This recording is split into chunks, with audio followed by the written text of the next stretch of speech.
Wait. Say that last sentence again. Everything that we see is a projection of what's happening within our own mind, our own conscious, and all of the conscious together. That's what God is. God is not someone off up in the sky that's preaching down, looking down, and be like, you sin, electric bowl, you're going to hell. No. God is a collective consciousness of everyone. I'm God, you're God. Everyone here is God. Okay. Now, if what you say is right, that I cannot perceive reality, I just make up reality in my head with my perception. It doesn't mean you make it up, but you are able to interpret the reality differently than how you might interpret it right now. It doesn't mean that it's just, made up. It's how you perceive things. Really? Well, then where does your rational mind come from? My rational mind comes from my consciousness. What does that mean? My consciousness is basically how, from birth, my life perceives all of the information around it. I'm sure you know of the Trinity, body, mind, and spirit. When we're born, we are born with the spirit, the new mind, and a new body. So we have the collective consciousness, which is the spirit, which is in all of us. The body is the physical way that we experience the reality, and the mind is the mind that interprets it, the actual consciousness. What is spirit?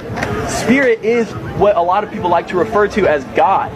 Spirit is the kind of consciousness that everyone has and is able to basically use. And what can happen is when all the collective consciousness comes together with the same intent, that is when a miracle is able to happen, because there's such a strong force behind it, the unseen force that has a lot to do with quantum physics, that unexplainable things start to happen. And just because we're not to explain it now doesn't mean that we can't explain it into the future when we start learning about new things, the quantum mechanics, the way that consciousness really works.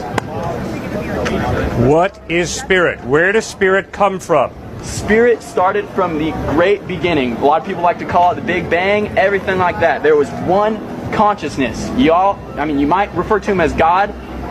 A lot of people refer to him as a lot of different things. And as that happens, God, consciousness, wants to experience life in as many ways as it can. So it might send consciousness as this guy right here.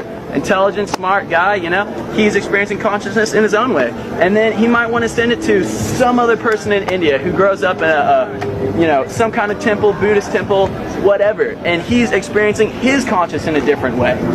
So it is all of the same consciousness, experiencing it in different realms. Does this stone have consciousness?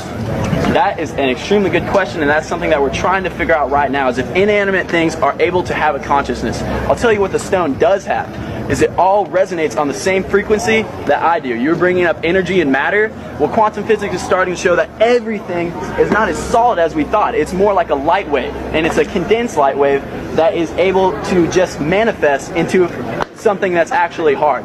So what we're trying to figure out now is, in what difference is my body have to this rock, because they're made of the same elements, the same energy, the same matter.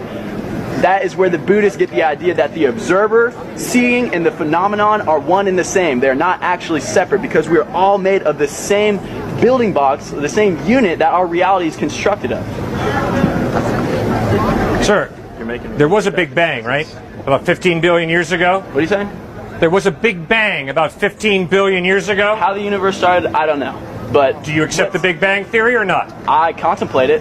Aristotle once said that it's a mark of an educated mind to be able to contemplate an idea without accepting it. Okay. So you don't accept the Big Bang, you just contemplate it. Right. Okay. Now, if your worldview is right, that consciousness is this vague thing, and that maybe this rock has consciousness. It might be. It might. Then why do you step on the rock and don't step on him? If the rock has consciousness and he has consciousness, why do you step on the rock and not step on him? Just because I'm stepping on ground doesn't mean that I'm inflicting any kind of pain or hate to it.